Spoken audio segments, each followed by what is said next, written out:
நமச்சிவாய வாழ்க, நாதன் தாழ் வாழ்க, இமைப்பொழுதும் என் நெஞ்சில் நீங்காதான் தாழ் வாழ்க. அனைவருக்கும் வணக்கம். மாணவ மணிகளே, எல்லோரும் எப்படி இருக்கிறீர்கள்? இறைவனர்களால் அனைவரும் நலமாக இருக்க இறைவனை வேண்டி இன்றைய இணைய வழி இந்து சமய கல்வி போதனைக்கு உங்கள் அனைவரையும் இணைத்துக் கொள்ள அன்புடன் விளைகின்றேன். எல்லோரும் தயாராகிவிட்டீர்களா? இன்னும் தயாராகாத மாணவர்கள் உங்கள் இந்து தர்மம் 4 பாடநூலை உடன் வைத்துக் கொள்ளுங்கள். கொரோனா தொற்று நோயில் இருந்து உலகம் மிக விரைவாக விடுபட நாம் அனைவரும் சேர்ந்து இறைவனை வேண்டுவோமாக. நடமாட்ட கட்டுப்பாட்டு ஆணையால் பலருக்கு பல பாதிப்புகள் ஏற்பட்ட வண்ணமாக உள்ளது. அவ்வகையில் பள்ளி மாணவர்கள் கல்வியில் எவ்விதத்திலும் விடுபட்டு விடக்கூடாது என்பதனை கருத்தில் கொண்டு நாட்டில் உள்ள ஆசிரியர்கள் பல்வேறு வகையான பயிற்சிகளையும் நடவடிக்கைகளையும் செய்த வண்ணமாகவே உள்ளனர். இவ்வேளையில் அனைத்து ஆசிரியர்களுக்கும் நமது நன்றியினை தெரிவித்துக் கொள்வோம். இச்சூழலில் சமய கல்வியும் பாதிப்புள்ளாகியுள்ளது. இதனை கருத்தில் கொண்டே மலேசிய இந்து தர்ம மாமன்றம் இந்து மாணவர்களுக்கும் இந்து சமயத்தினருக்கும் பல நடவடிக்கைகளை ஏற்பாடு செய்து நடத்தி வருகின்றனர். அதில் ஒன்றுதான் இந்த இணையத்தின் வழி சமய கல்வி. சரி மாணவர்களே, நாம் இப்பொழுது இன்றைய பாடத்துக்கு செலவழிக்கின்றோம். பாடத்துக்கு செல்வதற்கு முன்பாக இந்து தர்மம் 4 பாடநூலை வைத்திருக்கும் மாணவர்கள் இதனை எடுத்து வைத்துக் கொள்ளுங்கள். இல்லாத மாணவர்கள் பரவாயில்லை, என்னுடன் பயணம் செய்யுங்கள். இன்றைய பாடம் உங்களுக்கு சரிவர விளங்கும். இன்றைய பாடமாகப்பட்டது என் சமயம் இறைவனால் அருள பெற்றது. என் சமயம் இறைவனால் அருள பெற்றது. சரி மாணவர்களே, இனி நாம் பாடத்துக்கு செல்வோம். பாடத்துக்கு செல்வதற்கு முன்பாக உங்களிடம் ஒரு கேள்வி நான் கேட்கப் போகின்றேன். சரி, எங்கே எல்லோரும் அவர்களுடைய பெயரை சொல்லுங்கள் பார்ப்போம். உங்கள் பெற்றோர்கள் உங்களுக்கு தனித்தனியே சிறப்பாக பெயர் வைத்திருப்பார்கள். அந்த பெயரை எல்லோரும் சொல்லுங்கள் பார்ப்போம். சரி, சொல்லிவிட்டீங்களா? அடுத்த கேள்வி, இப்பொழுது உங்கள் தாய்மொழி என்னவென்று சொல்லுங்கள். அம்மா பேசுகின்ற மொழிதான் தாய்மொழி. அது உங்க ஒவ்வொருடைய வீட்டிலும் வெவ்வேறான தாய்மொழி இருக்கும். என்னவென்று சொல்லுங்கள் பார்ப்போம். சரியான பதில். சிலர் தமிழ் என்று சொல்லியிருக்கிறீர்கள், சிலர் மலையாளம், சிலர் தெலுங்கு, சிலர் ஒரிசா என்று சொல்லியிருக்கிறீர்கள். கண்டிப்பாக உங்களுடைய பெற்றோருக்கு தான் தெரியும் நீங்கள் சொல்லிய அந்த மொழி, அதாவது நிஜத்தில் உங்களுடைய தாய்மொழி என்பதா என்பதை நீங்கள் உங்கள் பெற்றோரிடம் சரி பார்த்துக் கொள்ளுங்கள். சரி, நீங்கள் யாரை வழிபடுகிறீர்கள்? எல்லாரும் வீட்டையும் வழிபாடு செய்வீங்க இல்லையா? உங்களுடைய அப்பாவுக்கு ஒரு தெய்வமா இருக்கும், அம்மாவுக்கு ஒரு தெய்வமா இருக்கும், அண்ணனுக்கு ஒரு தெய்வமா இருக்கும், தம்பி உங்களுக்கு ஒரு தெய்வமா இருக்கும். சரி, உங்களுடைய தெய்வம் யார்? சொல்லிட்டீங்களா? உங்கள் மதம் என்ன மதம்? எல்லாருக்கும் மதம் இருக்கும். மதம், இந்த மதம் சொல்லுங்க பார்ப்போம். சிலர் தமிழ் மதம் சொல்லுவாங்க, சிலர் இந்திய மதம் சொல்லுவாங்க, சில இந்து மதம் சொல்லுவாங்க, தமிழ் சாமி. பல ரூபத்தில் பல பதில்கள் நீங்கள் சொல்லக்கூடிய. சரி, இப்பொழுது மேலே கேட்கப்பட்ட கேள்விகளுக்கு அடுத்தடுத்து வருகின்ற பாடங்கள் உங்களுக்கு சரியான பதிலை கொடுக்கும் என்பதை நான் நம்புகிறேன். சரி, இப்பொழுது திரையில் காட்டப்படும் படங்களையும் வாக்கியத்தையும் நன்றாக கவனியுங்கள். இதோ பாருங்கள் மாணவர்களே, இந்த படத்தில் காணப்படும் சிறுவனின் பெயர், என் பெயர் நாராயணன். நான் மகாவிஷ்ணுவை வழிபடுகிறேன். அடுத்த படத்தை பாருங்கள்.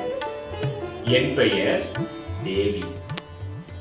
நான் அம்பாளை வழிபடுகிறேன். இந்த படத்தை பாருங்கள். நான் யாழினி. நான் சிவபெருமானை வழிபடுகிறேன். 3 படங்களையும் பார்த்தீர்கள் இல்லையா? அடுத்த இன்னொரு படம். மாணவர்களே, இப்பொழுது நீங்கள் கூறுங்கள். உங்கள் பெயரை சொல்லிவிட்டு கோடிடப்பட்டிருக்கிற இடத்தில் உங்கள் பெயரை நீங்கள் பூர்த்தியாக்கி கொண்டு கீழே உள்ள அந்த 2 வாக்கியங்களும் வாசிக்க வேண்டும். உதாரணத்துக்கு உங்கள் பெயர் சரவணன் வைத்துக் கொள்வோமே. என் பெயர் சரவணன். என் மதம் இந்து மதம். எனவே நான் ஓர் இந்து. நீங்களும் சொல்லுங்க பார்ப்போம். எல்லோரும் உங்கள் பெயரை சொல்லிவிட்டு அந்த 3 வாக்கியங்களும் சொல்ல வேண்டும். 1, 2, 3.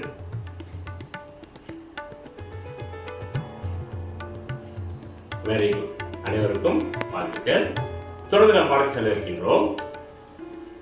சரி மாணவர்களே, எங்கே உங்களுக்கு தெரிந்த மதங்களை கூறுங்கள். உங்களுக்கு தெரிந்த நாட்டிலே அல்லது உலகத்திலே தொலைக்காட்சியிலே நீங்கள் பல மதங்களை கேள்விப்பட்டிருக்கிறீர்கள். அந்த மதங்களின் பெயர்களை சொல்லுங்கள். சொல்லிருக்கீங்களா? பிழையாக இருந்தாலும் பரவாயில்லை, நீங்கள் முயற்சி செய்யுங்கள். வீட்டில் இருக்கும் பெற்றோர்கள் உங்கள் பிள்ளைகள் சொல்லுகின்ற அந்த வார்த்தையிலே தவறு இருந்தால் அதை திருப்பி சொல்லுங்கள். சரி, நீங்கள் கூறிய பதில் அனைத்தும் சரியா தவறா என்பதை உங்களுக்கு தெரிந்துள்ளோம். சரியான கேள்வி. இந்து மதத்தை தோற்றுவித்தவர் யார்? உங்கள் மதமான இந்து மதத்தை தோற்றுவித்தவர் யார்? பல பதில் வந்திருக்கும். பலருக்கு பதிலே தெரிஞ்சிருக்காரு. பரவாயில்லை, ஆட இறுதிக்குள் உங்களுக்கு பதில் தெரிஞ்சிருக்கும். அடுத்ததாக, இந்துக்களுக்கு புனித நூல் இருக்கின்றதா? அப்படி என்றால் அந்த புனித நூலின் பெயர் என்ன? பல பதில் வரும். திருக்குறள் சொல்லுவாங்க, பகவத்கீதை சொல்லுவாங்க, ராமாயணம் சொல்லுவாங்க, பல விதமான பதில் எல்லாம் சொல்லுவாங்க, தேவாரம் சொல்லுவாங்க, எல்லாமே சொல்லுவாங்க, புராணங்கள் சொல்லுவாங்க, சிவபுராணம் சொல்லுவாங்க. எது எப்படி இருந்தாலும் நிச்சயமாக முதல் வகை கேள்வி முடிச்சா மதத்தை தோற்றுவித்தவர் யார் என்று கேட்டோம். அடுத்து மதத்தினுடைய புனித நூல் என்னவென்று கேட்டோம். இப்பொழுது மூன்றாவது ரகமான கேள்வி, யார் கடவுள்? அதாவது இந்து மதத்தில் யார் கடவுள்? எத்தனை கடவுள்கள் உள்ளன? சாமி பாருங்க, ஒருத்தர் நாராயண வழிபட்டாரு, ஒருத்தர் தேவியை வழிபட்டாரு, ஒருத்தர் சிவபெருமான வழிபட்டாரு. இப்படி பல பேர் பல ரூபத்தில் வழிபடுறாங்கன்னா இப்ப எத்தனை கடவுள்? நிச்சயமாக பல பதில் வரும். பலருக்கு பலர் கண்டிப்பாக பல வகையான பெயரை சொல்லியிருக்கிறீர்கள். மாணவர்களே, இந்து சமயத்தில் இறைவன் ஒருவன். நன்றாக தெரிந்து கொள்ள வேண்டும். இந்து சமயத்தில் இறைவன் ஒருவன். அந்த இறைவனுக்கு நாமம் பரபிரம்மம் அல்லது பரம்பொருள் என்று சொல்வார்கள். இறைவனுடைய நாமம் பரபிரம்மம் அல்லது பரம்பொருள். அது பெயர் இல்லை, அது இறைவனை அழைக்கின்ற ஒரு தெய்வீக அழைப்பு முறை என்று வைத்துக்கொள்வோமே. அந்த இறைவனுக்கு நாமம் கிடையாது, அந்த இறைவனுக்கு உருவம் இல்லை. ஆனால் ஓர் உருவம் ஒரு நாமம் இலான். இறைவனுக்கு அந்த சக்தி மிகுந்த அந்த இறைவனுக்கு ஒரு நாமம் என்றால் பெயர். அவனுக்கு குறிப்பிட்ட பெயர் ஒன்று கிடையாது, குறிப்பிட்ட வடிவம் ஒன்று கிடையாது. மாணவர்களே, சற்று முன்பு நிறைய கேள்விகள் உங்களிடம் கேட்டிருந்தேன். பல மாணவர்கள் சரியான பதிலை சந்தேகத்துடன் சொல்லியிருப்பீர்கள். சில மாணவர்கள் கூறிய பதில் சரியா தவறா, சரியோ தவறோ ஏதோ ஒன்று சரி சொன்னால் சரி என்று சொல்லியிருக்கிறீர்கள். எது எப்படி இருந்தாலும் பரவாயில்லை. இன்றைய பாடமாகப்பட்டது சற்று முன்பு நான் கூறியிருக்கிற என் சமயம் இறைவனால் அருள பெற்றது. நிறைய உதாரணங்கள் சொல்லி என் சமயம் இந்து அப்படின்ற ஒரு உதாரணத்துக்கு சற்று முன்பு வந்தோம். 3 மாணவர்கள் பேசினார்கள். அப்படி என்றால் அதாவது நான் உட்பட நம் அனைவருடைய மதமும் இந்து மதம். இந்துக்களுக்காக நடைபெற்றுக் கொண்டிருக்கின்ற இந்த வகுப்பு, சமய வகுப்பு, நம்முடைய மதம் இந்து மதம். இந்து என்ற பெயர் எப்படி வந்தது என்று உங்களுக்கு தெரியுமா? நிறைய கேள்வியா தான் இருக்கும் இன்றைய பாடம். ஏன்னா இன்றைய பாடம் பார்த்தீங்கன்னா நல்ல இது ஒரு விஷயம் தவறா புரிந்துகிட்டோம்னா அது முற்றிலும் தவறாக போய் சேர்ந்துவிடும். இது வரலாறு, நம்முடைய மதத்தின் பின்னணி வரலாறு. பின்னாடி என்ன நடந்தது, காலங்கள் கடந்து பல ஆண்டுகள் ஆகியும் நம்முடைய மதத்தின் பின்னணி என்ன என்று ஒரு சில விஷயங்கள் நம்ம தெரிந்து கொள்ள இருக்கின்றோம். சரி, இந்து என்ற சொல் சிந்து என்ற சொல்லின் திரிவு சொல். முன்பு இந்துன்ற வார்த்தை கிடையாது. இந்துன்ற வார்த்தை தொடக்கத்தில் கிடையாது. சிந்து நதி, அதாவது சிந்து என்பது ஒரு ஆற்றினுடைய பெயர். அந்த ஆற்றல் கரையோரத்தில் மிகவும் அற்புதமான வளர்ச்சி அடைந்த ஒரு நாகரிகமாக திகழ்ந்தவர்கள் சிந்து நதி பள்ளத்தாக்கில் வாழ்ந்த மக்கள். நன்றாக வளர்ச்சி அடைந்த இந்த சிந்து நதி மக்களுடைய வாழ்க்கை தரம் எல்லோருடைய பெண்களையும் ஊட்ட ஆரம்பித்தது. அதில் ஒரு பகுதியினர் தான் இந்த கரையோர மக்கள். இந்து என்ற சொல் ஈரானிய மொழியான பார்சிக மொழி மூலமாக உருவான ஒரு சொல்லாகும். இதுதான் சுருக்கம். இந்து என்ற சொல் ஈரானிய மொழியான பார்சிக மொழியில் உருவான ஒரு சொல்லாகும். முதலில் பார்சிகத்தினரால் ஒரு குவியல் சொல்லாகவே இது பயன்படுத்தப்பட்டது. குவியல் சொல் என்றால் இடம் சம்பந்தப்பட்ட நில வடிவமைப்பு சம்பந்தப்பட்ட காரணத்துக்காக இது சொல் பயன்படுத்தப்பட்டது. அதாவது சிந்து நதிக்கு கிழக்கு பக்கம் வசிக்கும் அனைவரையும் சற்று சொல்ல இல்லையா, சிந்து நதி அந்த நதியோடு தொடர்புடைய கிழக்கு பக்கம் வசிக்கும் அனைத்து மக்களையும் அழைப்பதற்காகவே இந்த இந்து என்ற வார்த்தை பயன்படுத்தப்பட்டது. அவ்வாறு பாரசீகர்களால் பயன்படுத்தப்பட்ட இந்து எனும் சொல் ஒரு குறிப்பிட்ட மதத்தை குறிக்காமல், ஒரு மதம் இது இந்துனா ஒரு மதம் அப்படின்றது அவங்க சொல்லல. அவங்க என்ன சொன்னார்கள், அவர்கள் என்ன சொன்னார்கள் என்றால், இந்த ஹிந்து என்ற வார்த்தை யாரை குறிப்பிடுகிறது என்றால் சிந்து நதியில் வாழ்ந்த மக்களை குறிப்பிடுகின்றது. எனவே அவர்கள் இது மதத்தை குறிக்காமல் ஒரு குறிப்பிட்ட இடத்தை குறிப்பதாகவே அமைந்திருந்தது வரலாறு. அவர்களுக்கு அப்புறம் மிக பல 100 ஆண்டுகளாக இந்தியாவை ஆட்சி செய்த பிரிட்டிஷார் ஆட்சி காலத்தில் இந்தியாவில் உள்ள சமயத்தை பின்பற்றுபவர்களை குறித்து ஹிந்து என்கின்ற சொல் புழக்கத்தில் வந்தது. தொடக்கத்தில் இந்த ஈரானியர்கள் அவர்களுடைய பாரசீக மொழியிலே சிந்து என்ற வார்த்தையை நுழைக்காமல் இந்து என்று பயன்படுத்தினார்கள். இந்த இந்து என்ற வார்த்தை காலங்காலமாக பிறகு இஸ்லாமியர்களால் தொடர்ந்து பயன்படுத்தப்பட்டு அடுத்ததாக இந்தியாவை ஆட்சிக்கு வந்த பிரிட்டிஷாரும் இந்து என்ற வார்த்தையை பயன்படுத்துகின்றார்.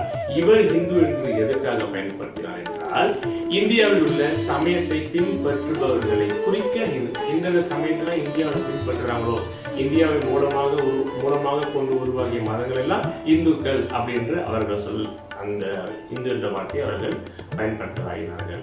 அதாவது இஸ்லாமியர்கள், சீக்கியர்கள், சமணர்கள் மற்றும் கிறிஸ்துவர்கள் ஆகியோரை தவிர மற்ற அனைவரையும் குறிக்கவே ஹிந்து என்ற வார்த்தை பிரிட்டிஷ்காரர்களால் பயன்படுத்தப்பட்டது. இந்திய அரசியலமைப்பு சட்டத்தின்படி இந்து என்பது இந்திய சமயங்களை குறிக்கிறது. குறிப்பாக சைவம், வைணவம், சமணம், பௌத்தம் மற்றும் சீக்கியம் போன்ற மதங்களாகும். பொதுவாக இந்து சமயத்தவரை குறிப்பிடவே இந்து என்ற சொல் பயன்படுத்தப்படுகிறது. மாணவர்களே, சற்று குழப்பமான விஷயமாக இருப்பினும் ஆழமாக நிதானமாக நீங்கள் சிந்திக்க வேண்டும். இந்து என்ற வார்த்தை தொன்று தொட்டு பல 100,000 ஆண்டுகளாக கொண்டு வரப்படவில்லை. சமீப காலத்தில் மற்ற இனத்தவர்கள் நம்முடைய கலாச்சாரம், நடைமுறை, பழக்க வழக்கங்களை பார்த்து இந்த கலாச்சார பண்பாடுகளுக்கு சொந்தக்காரர்கள் இந்த சிந்து என்கின்ற இந்து சமவெளி நாகரிகத்தை சேர்ந்தவர்கள் என்பதனை அடிப்படையிலேயே இந்து என்ற சொல் நம்முடைய கலாச்சாரத்துக்கு வழங்கப்பட்டுள்ளது. புரிகிறதா மாணவர்களே? சரி மாணவர்களே, அப்படி என்றால் இந்து சமயத்தின் ஆதி பெயர் தான் என்ன? இந்து சமயம் சமீப காலத்தில் பிறரால் நமக்கு கொடுக்கப்பட்ட வார்த்தை. இதற்கு முன்பாக இந்த சமயம், இந்த நெறிகளை பின்பற்றுகின்றவர்கள், இந்த கலாச்சாரங்களை பின்பற்றுகின்றவர்களுக்கு ஏதேனும் பெயர் வைக்கப்பட்டிருக்கிறதா? பல மதம் அல்லது சமயங்களை தன்னுள்ளே கொண்டதுதான் இந்து மதம். சற்று முன் விளக்கி சொல்லியிருந்தோம். பல மதங்களை சைவம், வைணவம் இது போன்ற இந்து மத சண்மத பிரிவுகளை தன்னகத்தை கொண்டிருக்கின்ற மதம் தான் இந்து மதம். இந்த இந்து மதத்தை தொடக்கத்தில் சனாதன தர்மம் அல்லது வைதீக தர்மம் என்றும் பெயர் கொண்டு அழைத்தனர். கேட்டுக்கொள்ளுங்கள். சமீப காலத்தில் மற்ற இனத்தவர், மற்ற மதத்தவர் நமக்கு கொடுக்கப்பட்ட நம்முடைய பண்பாடு, கலாச்சாரம், நடைமுறை வாழ்க்கையை பார்த்து வைக்கப்பட்ட பெயர் தான் இந்து. இந்து என்ற பெயர் வருவதற்கு முன்பாக நம்முடைய கலாச்சாரம், நம்முடைய நடைமுறை வாழ்க்கைக்கு ஒரு பண்பாடு நெறிகள் இருந்திருக்கிறது. அதனை வேறு எவ்வாறு அழைக்கலாம் என்று கேட்டால் வைதீக தர்மம் என்றும் சனாதன தர்மம் என்றும் அழைத்தார். சரி, சனாதன தர்மம் என்று பார்ப்போமா? சனாதன தர்மம் அப்படின்ற வார்த்தையை உடைத்தால் சனாதனம், தர்மம் என்று 2 சொல்கள் இருக்கின்றன. சனாதனம் என்றால் என்றும் உள்ளது அல்லது நிலையாக உள்ளது. சொல்லுங்க பார்ப்போம். சனாதனம் என்றால் என்ன? என்றும் உள்ளது, நிலையானது. அடுத்ததாக தர்மம். தர்மம் என்றால் அறம் அல்லது இயல்பு. ஆக சனாதன தர்மம் என்றால் அன்றும் என்றும் உள்ளது. பார்த்தோம் இல்லையா? என்றும்னா எப்பொழுதுமே. அப்போ அன்றும் இன்றும் என்றும் உள்ள தர்மம், மதம். என்ன மதம்? இந்து தர்மம் அல்லது இந்து மதம். சனாதன தர்மம் என்றால் இன்றும் நிலைத்து உள்ள மதம். அன்றிலிருந்து உலகம் தோன்றி இப்போ இந்த நடைமுறை வாழ்க்கையில் உலகம் அழியும் வரை நிலைத்து சிறப்பாக நம்மை வழிநடத்தி செல்லக்கூடிய ஒரு மதம் இந்து மதம். புரிந்து கொண்டீங்களா மாணவர்களே? அடுத்ததாக சனாதன தர்மத்தில் வளர்க்கக்கூடியாச்சு இல்லையா? இப்ப வைதிக தர்மம். வைதிக தர்மம் இங்கே 2 வார்த்தை இருக்கு. முதல்ல சனாதன தர்மத்துல சனாதன தர்மம், இங்க வைதிக தர்மத்துல வைதிக தர்மம். தர்மம்னா நம்ம சொல்லியாச்சு, தர்மம்னா அறம் இயல்பு. இப்ப வைதிகம் பார்ப்போம். வைதிகம் என்றால் வேதத்தை அடிப்படையாக கொண்டது. வேதம் சொன்னோம் இல்லையா? இந்த மதத்தவர்களுக்கு புனித நூல் ஒன்று இருக்கு, மற்ற மதத்திற்கு இருக்கின்றது. இந்துக்களுடைய புனித நூல் என்னன்னு கேட்டோம் இல்லையா? இந்துக்களுடைய புனித நூல் வேதம். வேதத்தை மூலமாக கொண்ட மதம் இந்து மதம். அதுதான் வைதீகம் என்றால் வேதத்தை அடிப்படையாக கொண்டது. இந்து மதம் வேதத்தை மூலமாக கொண்ட மதம். வேதத்தில் சொன்னபடி அன்றும் இன்றும் அவற்றை கடைபிடித்து வரும் மதம் தான் இந்து மதம். என்னென்னலாம் வேதத்தில் சொல்லப்பட்டிருக்கிறதோ அதை சரிவர முறையாக முறைப்படி மிகவும் நுணுக்கமாக கவனித்து கடைபிடித்து வருகின்ற மதம் தான் இந்து மதம். சத்தியம் அத உண்மையை பேச வேண்டும். தர்மம் சர தர்மத்தை கடைபிடிக்க வேண்டும். இதுதான் வைதிக தர்மம். வேதத்தை அடிப்படையாக கொண்டு நாம் நெறியான வாழ்க்கையில் வாழ வேண்டும், தர்மத்தை கடைபிடிக்க வேண்டும் என்பதை மனிதர்களுக்கு மிகவும் துல்லியமாகவும் கண்டிப்பாகவும் எடுத்து இயம்பக்கூடிய அற்புதமான மதம் நம்முடைய இந்து மதம். என்ன மாணவர்களே? இந்து மதத்துக்குரிய மற்ற 2 பெயர்கள் சனாதன தர்மம், வைதிக தர்மம்.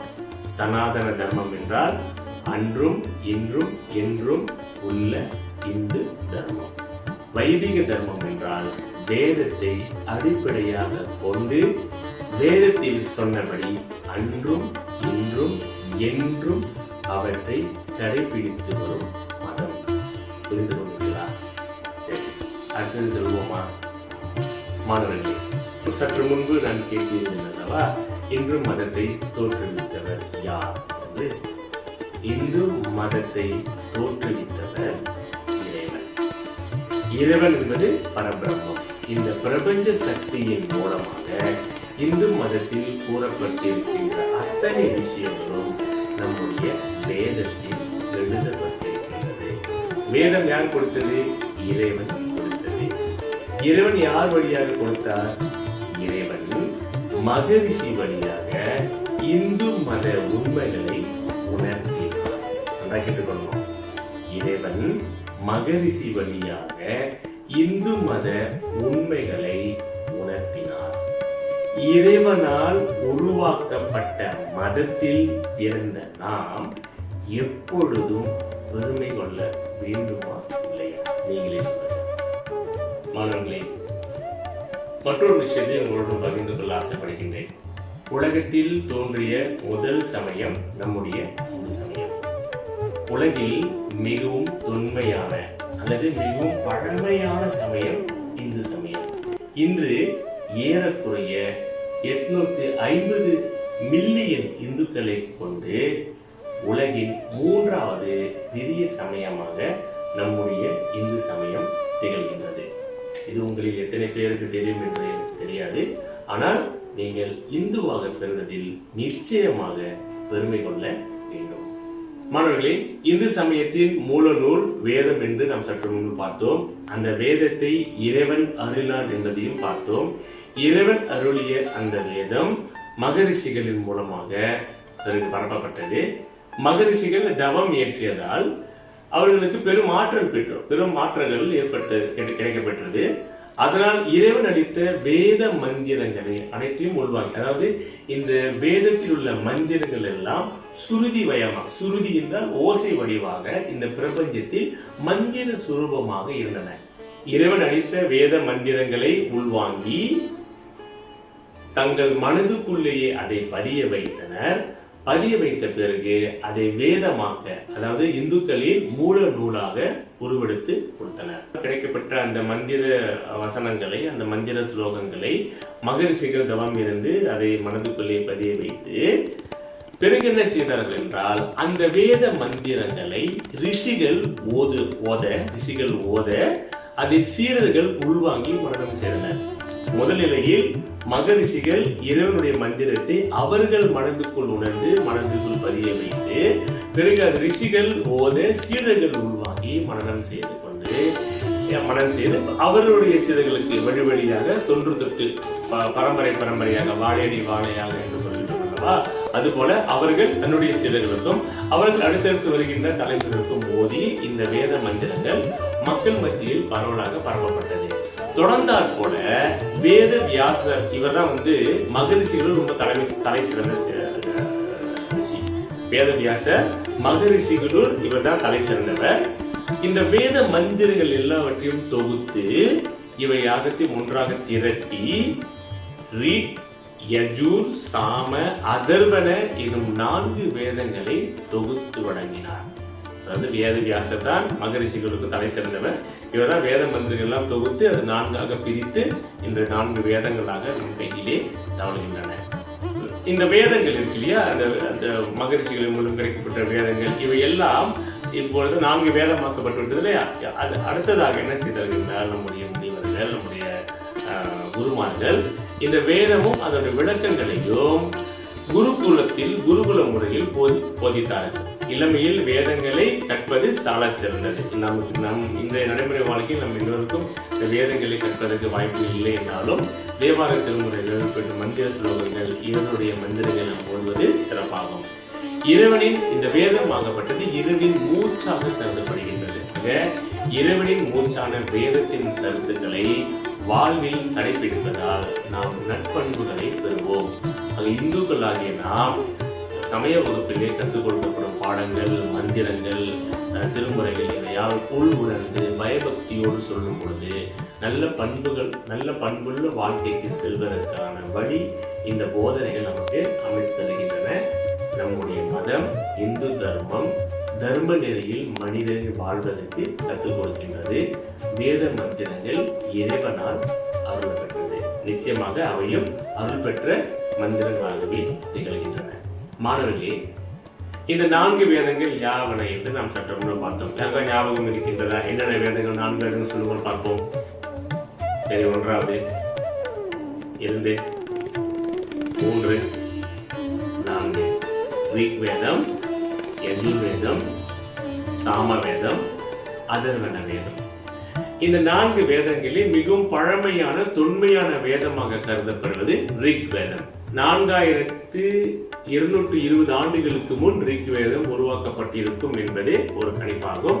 ரிக் வேதத்தில் மொத்தம் 10,600 பாடல்கள் பாடப்பட்டுள்ளன. இந்த ரிக் வேதம் மக்களின் வாழ்க்கை முறை, அரசியல், பழக்க வழக்கங்கள் ஆகியவற்றை தெளிவாக கூறுகின்ற மிகவும் தொன்மையான ஒரு வேதமாகும். மேலும் இந்த வேதத்தில் உலோகம் இருக்கு இல்லையா, உலோகங்களை எவ்வாறு கரைக்கும், எவ்வாறு உருக்கும் தொழில்நுட்பத்தை பற்றியும் இங்கே தெளிவாக பேசப்பட்டிருக்கின்றது. அடுத்து யஜுர் வேதம் மற்றும் சாம வேதம். இதனுடைய காலம் கிறிஸ்துவுக்கு முன் 1400 முதல் கிறிஸ்துவுக்கு முன் 1000 வரைக்கும், அதாவது இன்றையிலிருந்து ஏறத்தாழ சுமார் 3420 ஆண்டுகள் என கணிக்கப்பட்டிருக்கின்றது. இந்த வேதங்கள் பொது வழிபாடு, அதாவது இந்த யஜுர் வேதம் மற்றும் சாம வேதத்தில் பொதுவாக வழிபாடு, கிரியை முறைகள், வேள்விகள் என்பவனை பற்றியும் அவற்றை நிகழ்த்தும் முறைகளை பற்றியும் எடுத்துக் கூறியிருக்கின்றது. வேறு பல அறிவியல் தொழில்நுட்பங்களும் இந்த யஜுர் மற்றும் சாம வேதத்தில் அடங்கியிருக்கின்றன. அரசியல் விஞ்ஞானமும் அதில் அடங்கும். இறுதியாக கிடைக்கப்பட்ட உருவாக்கப்பட்ட வேதம் அதர்வன வேதம். இது இறுதி வேதமாகும். இதனை 4வது வேதம் என்றும் கூறுவர். அதர்வன வேதமும் சடங்குகளை பற்றியே குறிப்பிடுகின்றதாகவும், தீய சக்தியையும் எதிர்மறை சக்தியையும் வென்று உலகத்தில் வெற்றி பெறும் வழிகளை கூறுவதுதான் இந்த அதர்வன வேதம். இந்த 4 வேதத்தில் உள்ள மந்திரங்கள், பாடல்கள் எல்லாம் இறைவன் சுருதி அதாவது ஓசை வடிவமாக பிரபஞ்சத்தில் வழங்கியதை மகரிஷிகள் அதை தொகுத்து நாம் வேதமாக உருவாக்கி கொடுத்திருக்கின்றார்கள். மாணவர்களே, தொடர்ந்து பாடத்துக்கு செல்வதற்கு முன்பாக ஒரு சிறு புதுவியாக சற்று முன் பாடத்தை எல்லா பாடத்தையும் பார்த்து சில முக்கியமான விஷயங்களை பார்த்தோம் இல்லையா? இந்த சற்று முன் வழங்கப்பட்ட கருத்துக்கள் உங்களுக்கு எந்த அளவுக்கு பதிவாகி உள்ளது என்பதை ஒரு சின்ன ஒரு சோதனை தான். எங்கள் வீட்டிலிருந்து இந்த புதிர்களுக்கு நீங்கள் பதிலளிக்கலாம். முதலாவது கேள்வி, சனாதனம் என்றால் 3 விடைகள் இருக்கின்றன. என்றும் உள்ளது, சாந்தமானது, சமமானது. வழங்கப்பட்ட நேரம் முடிவடையும் போது நீங்கள் பதிலளிக்க வேண்டும்.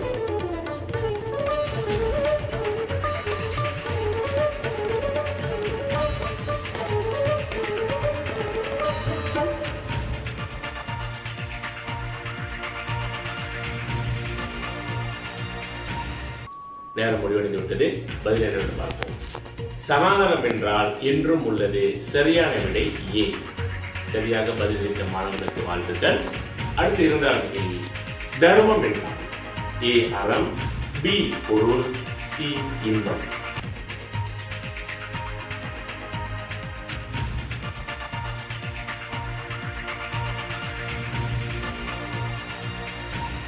நேரம் முடிவடைந்து விட்டது.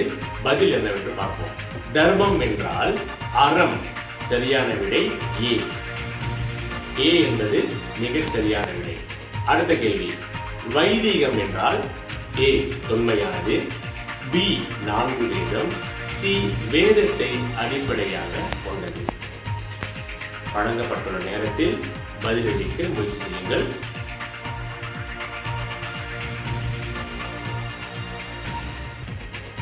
நேரம் முடிவடைந்து விட்டது. சரியான பதில் வைதிகம் என்றால் வேதத்தை அடிப்படையாக கொண்டது. சி என்பது சரியான பதில். சரியாக பதிலளித்த மாணவர்களுக்கு வாழ்த்துக்கள். அடுத்த கேள்வி, இந்து மதத்தை தோற்றுவித்தவர் யார்? ஏ ரிஷி, பி மகரிஷி, சி இறைவன். வழங்கப்பட்டுள்ள நேரத்துக்குள் பதிலளித்துள்ளீர்கள்.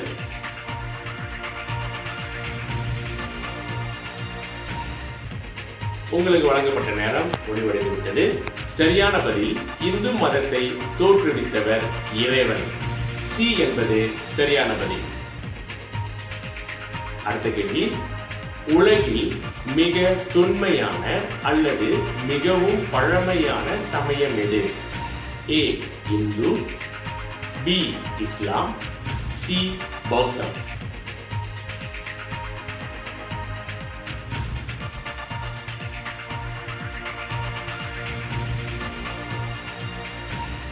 வழங்கப்பட்ட நேரம் முடிவடைந்து விட்டது. உலகில் மிகவும் தொன்மையான அல்லது மிகவும் பழமையான சமயம் இந்து. சரியான விடை ஏ. ஏ என்பது சரியான விடை. அடுத்த கேள்வி, இந்துக்களில் மூல நூல் எது? ஏ திருக்குறள், பி மந்திரங்கள், சி திருமுறைகள், டி 4 வேதங்கள்.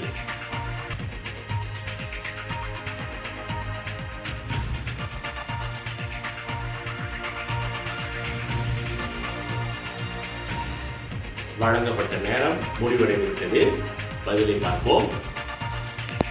இந்துக்களின் மூல நூல் 4 வேதங்கள். டி என்பது சரியான பதில்.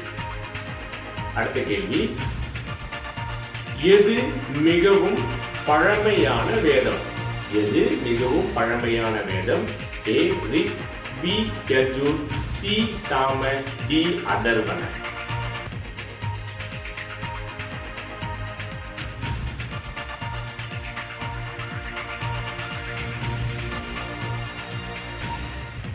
வழங்கப்பட்ட நேரம் முடிவடைந்துவிட்டது.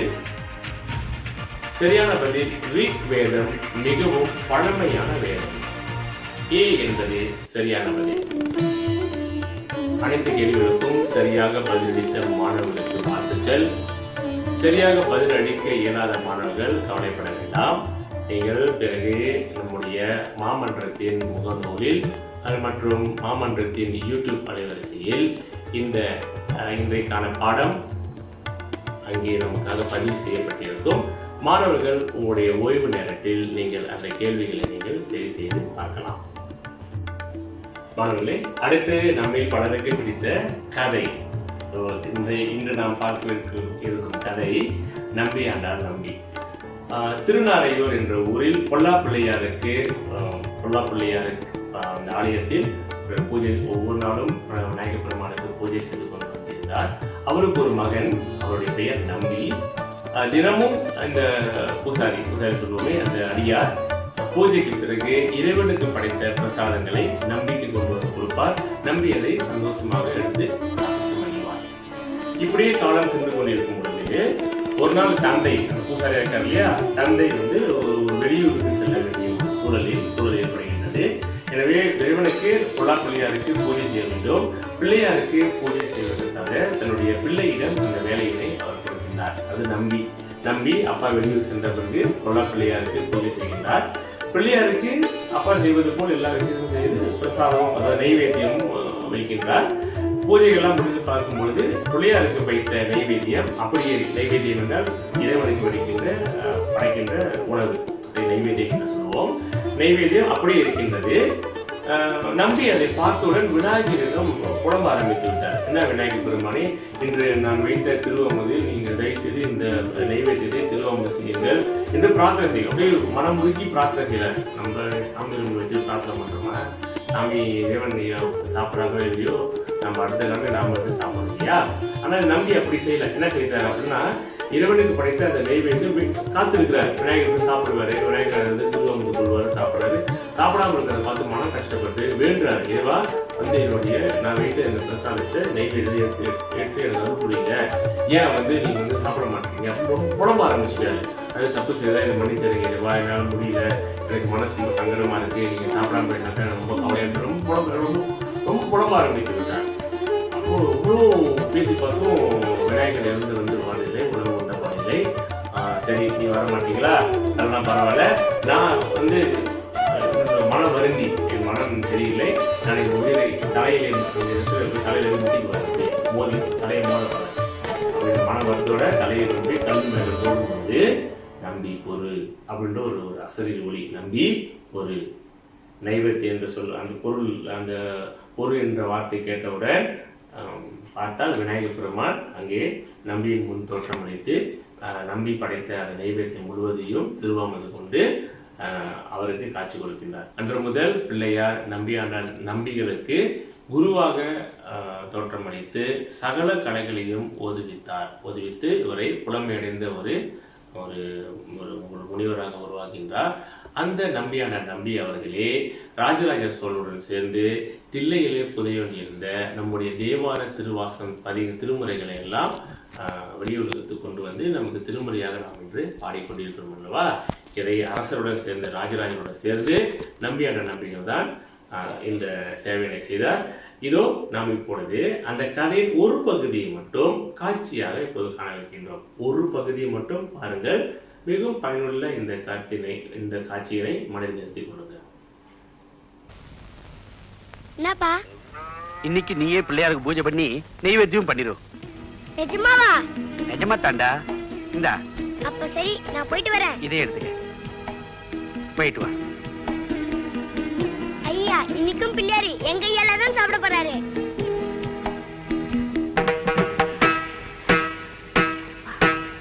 பிள்ளையாரப்பா, பாத்தியா, இன்னைக்கு நானே வந்திருக்கேன். இந்த பச்சனை எல்லாம் உனக்கு தான், வந்து சாப்பிடு.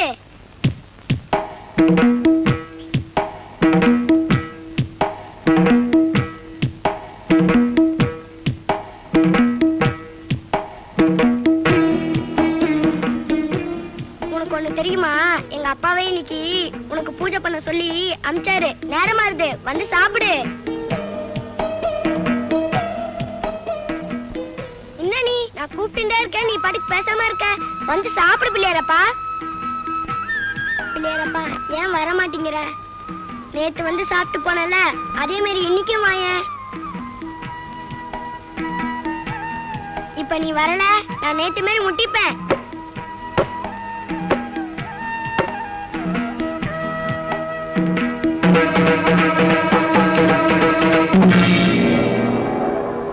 குழந்தாய்,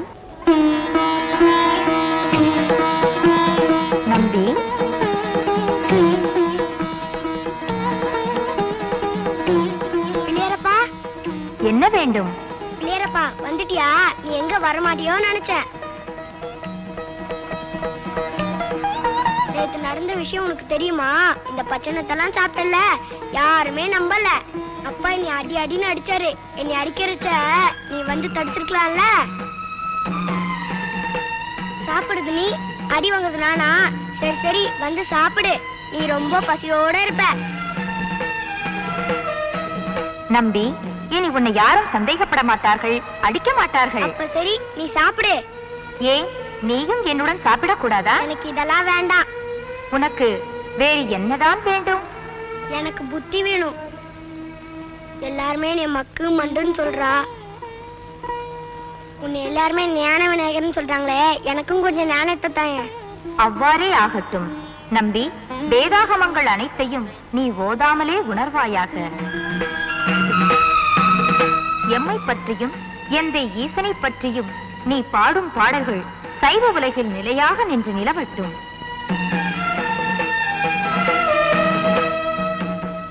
தேவாரம், திருவாசகம் முதலானவற்றை தொகுத்து திருமுறைகளை வகுத்து நீ புகழ் பெறுவாயாக.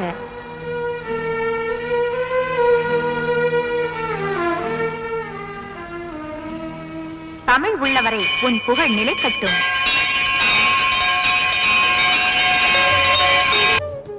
என்ன மாணவர்களே, எல்லோரும் இந்த படக்காட்சியை கண்டு கழிச்சீர்களா? ஆமா, இறைவனிடத்தில் முழுமையான இறை நம்பிக்கையோடு நாம் இறைவனை வழிபட்டால் இறைவன் நம் முன் நேரில் தோன்றி நமக்கு வேண்டுவதை கொடுப்பார் என்பதுதான் நம்பியானார் நம்பி அவர்கள் வாழ்க்கையில் நடந்த ஒரு உண்மையான உதாரணம், எடுத்துக்காட்டாகும். விநாயக பெருமான் மாணவர்களே, விநாயக பெருமான் நமது சிக்கலை போக்கி வெற்றிக்கு துணை நிற்கும் முழுமுதல் பரம்பொருள். எனவே எல்லா பிரார்த்தனைகளிலும் விநாயக பெருமானை மறவாமல் அடையுங்கள், நம்பிக்கையோடு கேளுங்கள், அவர் அன்போடு அருள் புரிவார். வெற்றி நிச்சயம் நம் பக்கம்தான். கடவுளை நம்பினோர் கைவிடப்படார் என்று நாம் கேள்விப்பட்டிருக்கின்றோம் அல்லவா? அதுபோல இறைவனிடத்தில் முழுமையான நம்பிக்கையோடு அன்போடு நாம் கொடுக்கின்ற எல்லா விஷயங்களையுமே இறைவன் ஏற்று நமக்கு நிச்சயம் அருள் புரிவார். மாணவர்களே, சற்று முன்பு நம்பி அவர்கள் விநாயக பெருமான் மீது வைத்திருந்த அந்த பக்தியையும் விநாயகர் தன்னுடைய பக்தனுக்கு கொடுத்த அந்த அன்பான அந்த அருள் ஆசையை பற்றி நாம் பார்த்தோம். இப்பொழுது நாம் ஒரு செய்முறை பயிற்சி ஒன்றினை செய்ய இருக்கின்றோம். அதாவது மஞ்சள் மற்றும் சில எளிமையாக கிடைக்கக்கூடிய சில பொருளை வைத்து நம் விநாயகரை எவ்வாறு உருவாக்கலாம் என்பதை இப்போது பார்க்க இருக்கின்றோம். தொடர்ந்து விநாயகர் பெருமானை எவ்வாறு உருவாக்கலாம் என்ற படத்தொகுப்பையும் கண்டு கழியுங்கள். உங்களுக்கு பிடித்த வகையில் அன்போடு விநாயகர் உருவாக்கி வழிபாடு செய்வதற்கு இது ஒரு வாய்ப்பு. வீட்டில் பிள்ளையார் பிடிப்பதற்காக தேவைப்படும் பொருட்கள்: கருப்பு சீனி, கோதுமை மாவு, நீர், மஞ்சள், தட்டு, மிளகு அல்லது கிராம்பு 2. தட்டில் தேவையான கோதுமை மாவை சேர்த்து கொள்ளவும். பிறகு மஞ்சளை உடன் கலந்து கொள்ளவும். கருப்பு சீனி சிறிதளவு தூவிக்கொள்ளவும். 3 பொருள்களையும் மெலிசா ஆகும்படி கலந்து கொள்ளவும். பிறகு நீரை கொஞ்சம் கொஞ்சமாக விட்டு மாவை மெல்ல பிசைதல் வேண்டும். ஒரேடியாக நீரை ஊற்றிவிட வேண்டாம். மாறாக நீரை சிறிதாக நீங்கள் ஊற்றினீர்கள் என்றால் அந்த நீரின் பதம் உங்களுக்கு சரிவர புரியும். மாவை நன்கு பிசைந்து கொள்ளவும். மாவை பிசைந்த பிறகு, மஞ்சள் கலந்த மாவை பிசைந்த பிறகு அந்த மாவு தட்டில் ஒட்டவில்லை என்றால் உங்களுடைய மாவு சரியான அளவில் நீங்கள் நீரை ஊற்றி பிசைந்திருக்கின்றீர்கள் என்று பொருள்படும். நன்றாக உருட்டி கொண்ட பிறகு மென்மையான நிலையை அடைந்ததும் சிறு சிறு உருண்டைகளாக உருட்டி கொள்ளவும். தலை, பயிறு, அடிப்பாகம், 2 கைகள், 2 கால்கள், தண்டம், கிரீடம், இது போன்றவற்றுக்காக நீங்கள் உருண்டைகளை எண்ணி நீங்கள் சிறு சிறு உருண்டைகளாக விட்டு வைத்துக் கொண்டு அடிப்பாகத்தை தட்டி பார்க்கவும். சரியாக இருந்ததென்றால் நீங்கள் அந்த அடிப்பாகத்தை ஒரு சிறு தட்டுக்கோ அல்லது வெற்றிலைக்கோ மாற்றிக்கொண்டு நீங்கள் பிள்ளையாரை செய்ய தொடங்கலாம். முதலில் அடிப்பாகம், பிறகு வயிற்றுப் பகுதி, இடுப்பு பகுதி,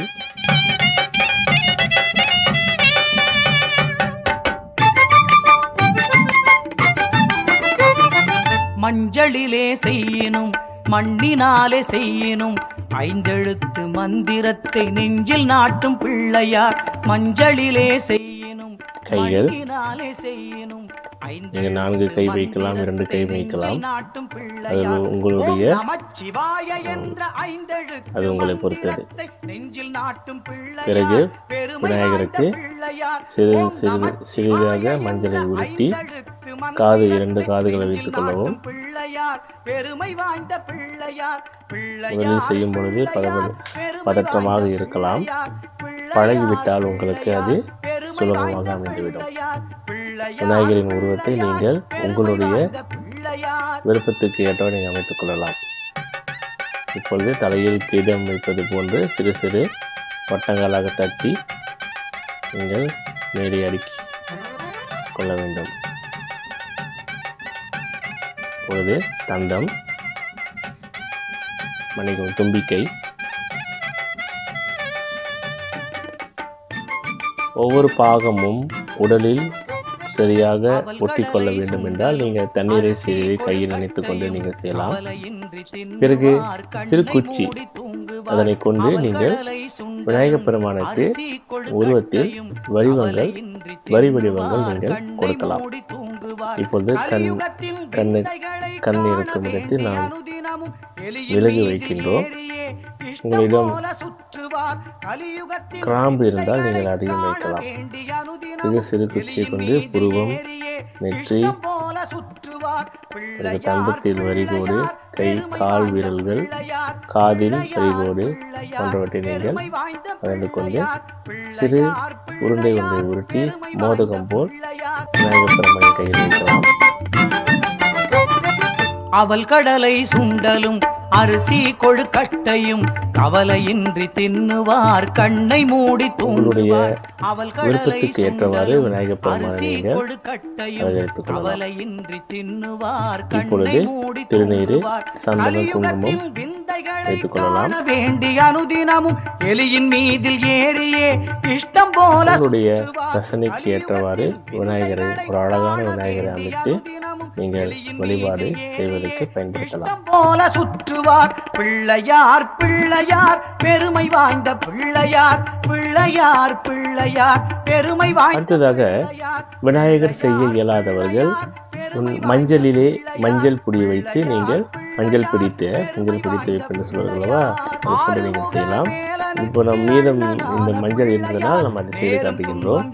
இதாக உருட்டி கொண்டு இந்த கூம்பு வடிவத்திற்குள் நீங்கள் செய்து கொள்ள வேண்டும். அதுக்கு சந்தனம், திருநீர், சந்தன குங்குமத்தை நீங்கள் இட்டு மேலே ஒரு 3 அருகம்புல் கிடைத்தால் நீங்கள் சொருகி வைத்து கொள்ளலாம். இப்பொழுது மஞ்சளில் பிடித்து வைத்த விநாயகரும் ரெடி. மஞ்சளிலே விநாயகர் உருவமும் தயாராகிவிட்டது. மாணவர்களே, இதுதான் எளிய முறையில் விநாயகப் பெருமானை மஞ்சளில் செய்தல். கோதுமை மற்றும் கருப்பு சீனி. விநாயகர் சதுர்த்தி அன்று நீங்கள் இது போன்ற விநாயகரையும் செய்து நீங்கள் உங்கள் விநாயகர் சதுர்த்தி விழாவை கொண்டாடலாம். விநாயகப் பெருமானை மஞ்சளிலே நாம் செய்தோம். உங்களுடைய பக்தி கொண்டு நீங்கள் வழிபாடும் செய்யலாம். இதுதான் எளிய முறையில் நீங்களும் செய்து பாருங்கள். நிச்சயமாக மஞ்சளிலே செய்யினும் மண்ணினாலே செய்யினும் ஐந்தெழுத்து மந்திரத்தை நெஞ்சில் நாட்டும் பிள்ளையார். என்ன மாணவர்களே, பிள்ளையாரை எப்படி பிடித்து வைப்பது என்று அறிந்து கொண்டீர்களா? பெற்றோர்களின் உதவியோடு ஓய்வாக இருக்கும் பொழுது நீங்களும் செய்து பாருங்கள். நிச்சயமாக உங்கள் கை வண்ணங்கள் அற்புதமான இறை பக்தியும் நம்பிக்கையும் உங்களுக்கு ஏற்படுத்தி கொடுக்க வாய்ப்பு. மாணவர்களே, தொடர்ந்து எளிய முறையிலான ஒரு யோகாசனம். இன்றைய யோகாசனத்தின் பெயர் வஜ்ராசனம். தற்போது நம்மில் பலர் இந்த கொரோனா நோய், தொற்று நோய் பரவலினால் தற்போது நம்மில் பலருடைய வேலை என்னவாகிட்டது? உண்ணுதல், உறங்குதல், சும்மா இருத்தல், தொலைக்காட்சி பார்த்தல், உண்ணுதல், உறங்குதல், சும்மா இருத்தல், தொலைக்காட்சி பார்த்தல், இப்படிதான் பொழுது ஓடிக்கொண்டிருக்கும். இந்த கைபேசியில் எதையாவது செய்து கொண்டிருத்தல். இது போன்ற சூழலில் உள்ளவர்களுக்கு இந்த வஜ்ராசன முறை நிச்சயமாக பல வகையில் நன்மைகளை அளித்தரும். இந்த வஜ்ராசனம் செய்தால் நமக்கு என்னென்ன பலன்கள் என்பதை முதலில் பார்த்துவிட்டு பிறகு இந்த அதாவது இந்த யோகாசன முறையிலான வஜ்ராசனத்தை எவ்வாறு செய்யலாம் என்பதை படத்தொகுப்பை நாம் காண இருக்கிறோம். மாணவர்களே, இந்த வஜ்ராசனம் செய்தால் மலச்சிக்கல், அஜீரண கோளாறு, வாயு தொல்லை, இது போன்ற வயிறு சம்பந்தப்பட்ட பிரச்சனைகள், குடல் சம்பந்தப்பட்ட பிரச்சனைகள் எல்லாம் நம்மை விட்டு கட்டமாக முழுமையாக ஓடி விடுவதற்கான வாய்ப்புகள் ஏற்படுகின்றது. இந்த வஜ்ராசன முறையை செய்கின்றவர்கள், அதாவது தியானம், பிராணாயாமம் செய்பவர்களுக்கு நல்ல பலனை கிட்டும். காலை மாலை என இருவேளையும் ஒரு 3 முறையாவது செய்து வரலாம். எல்லா வகையான மூலம் 9 வகையான மூலங்கள் இருக்கின்றன.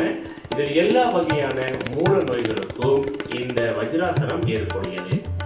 கவனித்துக் கொள்ள வேண்டும். முழங்காலில் வலி உள்ளவர்கள், அதாவது முழங்காலில் பிரச்சனை உள்ளவர்கள் அதிக கவனத்துடன் இந்த வஜ்ராசனத்தை செய்ய வேண்டும். இப்பொழுது நாம் வஜ்ராசனம் எவ்வாறு செய்யலாம் என்பதை பார்த்திருக்கின்றோம். முதலில் சுகாசனத்தில் அமர்ந்து பின் தண்டாசன முத்திரையில் இரு கால்களையும் நீட்டி அமர்தல் வேண்டும். இரு கைகளும் பக்கவாட்டில் நேராக ஊன்றி இருத்தல் வேண்டும். வல குதிகாலை மடித்து வலப்புட்டத்தின் அடியில் வைத்துக் கொள்ளவும். இடக்குதிகாலை மடித்து இடது புட்டத்தின் அடியில் வைத்துக் கொள்ளவும். முனைக்கால் பெருவிரல்களை ஒன்றின் மீது ஒன்றை வைத்து இணைத்துக் கொள்ளவும். 2 உள்ளங்கைகளையும் முன்னங்கால்கள் மேல் வைக்கவும்.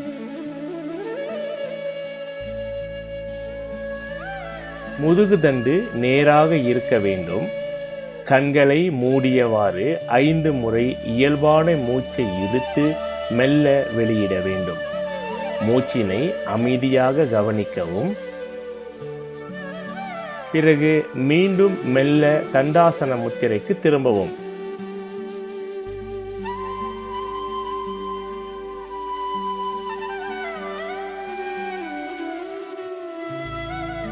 முதுகை லேசாக பின்புறம் சாய்த்து மேல் நோக்கி பார்த்தவாறு அமரவும். இதே முறையை மீண்டும் ஒரு 3 முறை செய்து பலனடையலாம். இதுதான் வஜ்ராசன முறை. கண்டிப்பாக நாம் அனைவரும் எல்லோரும் நிச்சயமாக இந்த ஆசனத்தை செய்து பழக வேண்டும். உடல் ஆரோக்கியத்திற்கு இது நிச்சயமாக பயனுள்ளதாக அமையும். மாணவர்களே, தொடர்ந்து நாம் இந்து சமய எழுச்சி பாடல் ஒன்றினை பாட உள்ளோம். பாடலின் வரிகள் திரையில் காட்டப்படும். மாணவர்கள் தத்தம் குடும்பத்தினோடு சேர்ந்து இப்பாடலை இசையுடன் இப்பாடலை மகிழ்ச்சியாகவும் புத்துணர்ச்சியுடனும் உற்சாகத்துடனும் பாடும்படி கேட்டுக்கொள்கின்றேன். மாணவர்களே, தயாரா? பாருங்கள்.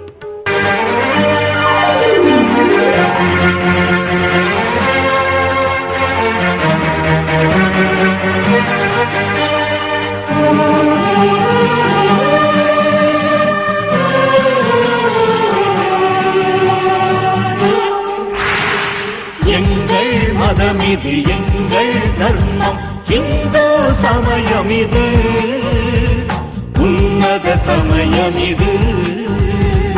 எங்கள் மதமிது, எங்கள் தர்மம், இந்து சமயமிது, உன்னத சமயமிது.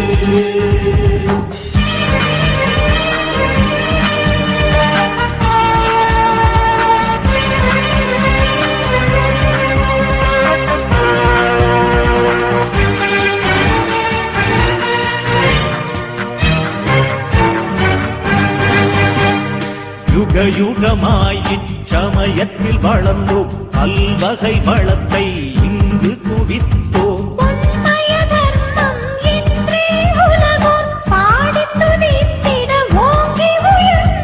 வந்தவர்க்கெல்லாம் வாரி வழங்கி கரங்கள் சிவந்தனவே, உள்ளம் மகிழ்ந்ததுவே. எங்கள் மதமிது, எங்கள் தர்மம், இந்து சமயமிது, உன்னத சமயமிது.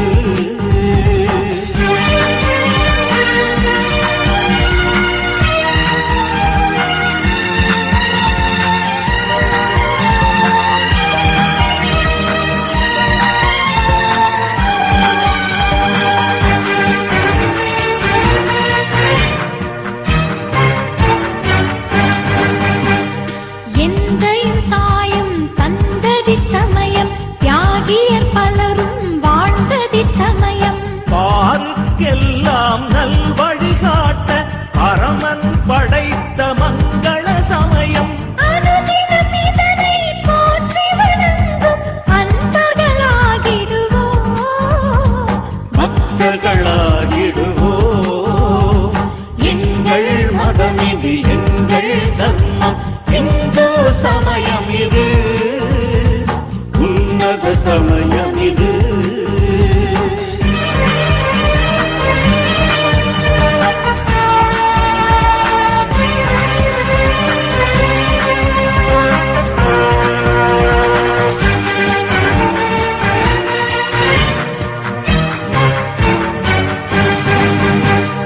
நல்லோர் இங்கு பிறந்திட ஏங்கும் நிகரில்லா நல்வாழ்வு சமைப்போம். தியாகம் யோகம் தூய்மை பயின்றோம், மாசுகளில்லா பண்பு வளர்த்தோம். புனிதர் வாழும் புண்ணிய சமயம் புவியில் இணையுண்டோ, இதற்கோரிடுண்டோ. எங்கள் மதமிது எங்கள் தர்மம், இந்து சமயம் இது, உன்னத சமயம் இது.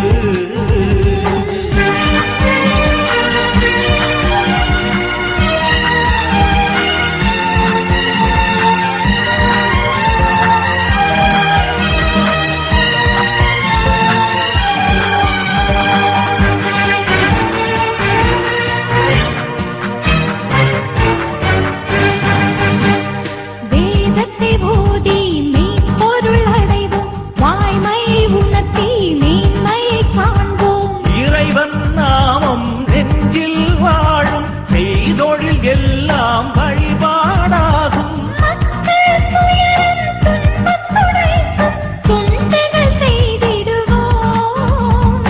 இரவி பயன் பெறுவோம். எங்கள் மதமிது எங்கள் தர்மம், இந்து சமயம் இது, உன்னத சமயம் இது. எங்கள் மதமிது எங்கள் தர்மம், இந்து சமயம் இது, உன்னத சமயம் இது.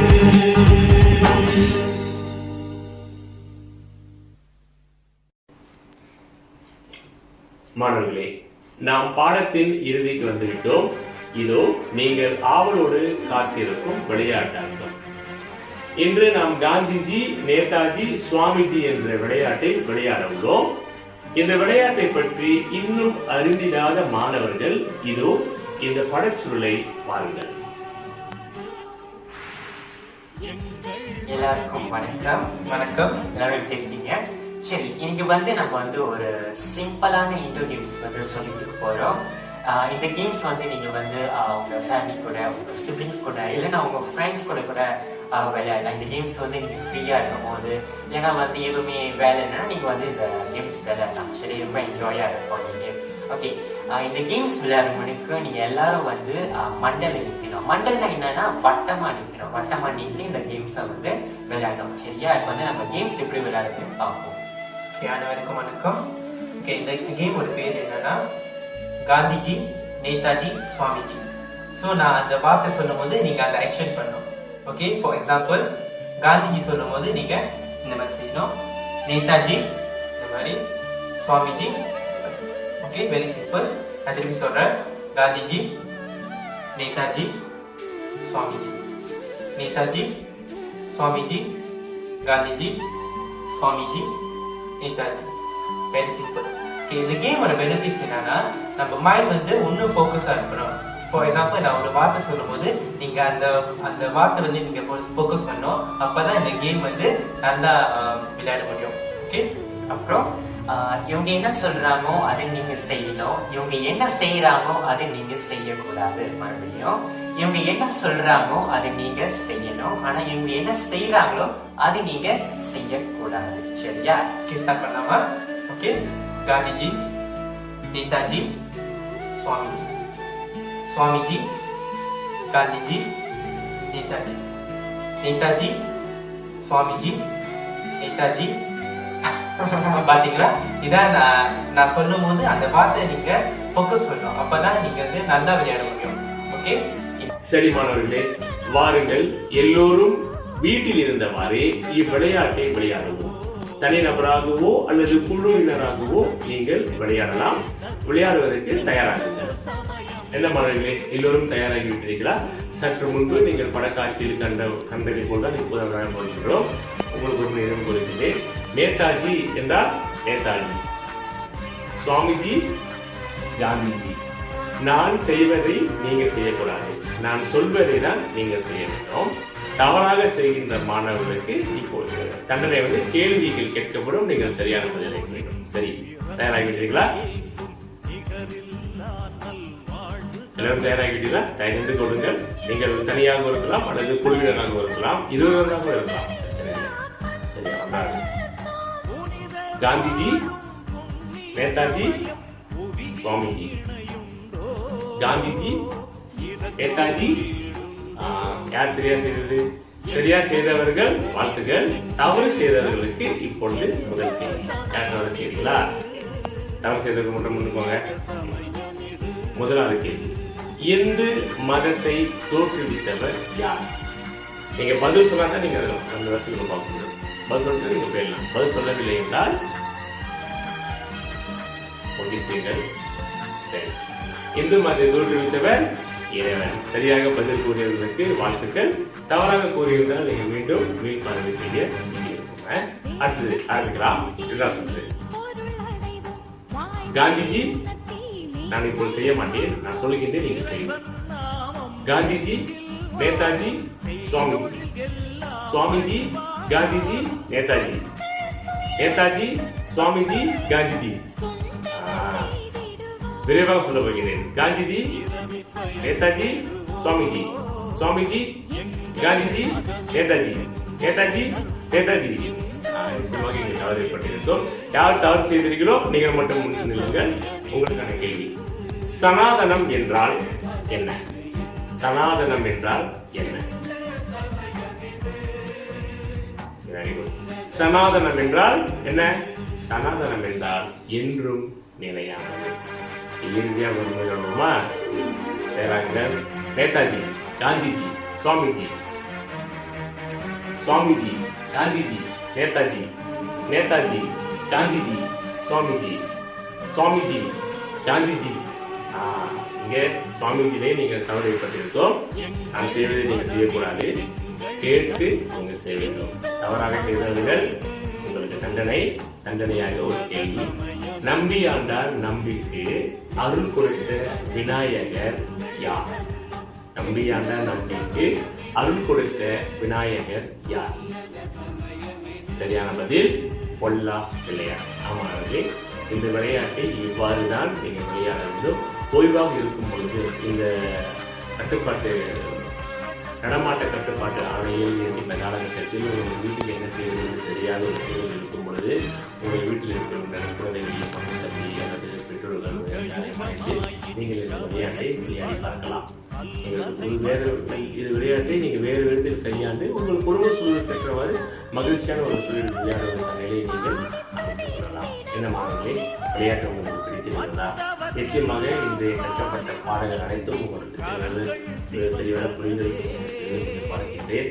இன்றைய பாடத்தில் நாம் கற்றுக்கொண்ட அனைத்து விஷயங்களிலும் நீங்கள் முழுமையாக கடைபிடிக்கவில்லை என்றால் நிச்சயமாக உங்களுக்கு பயனளிக்காது.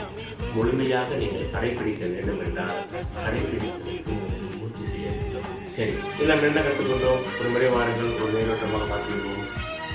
சரி மாணவர்களே, இனி இந்த பாடத்தில் நாம் கற்றுக்கொண்ட அனைத்து பாடங்களின் கருத்துகளையும் ஒரு சிறு கண்ணோட்டமாக இருக்கின்றோம். தொடக்கத்தில் நான் யார்?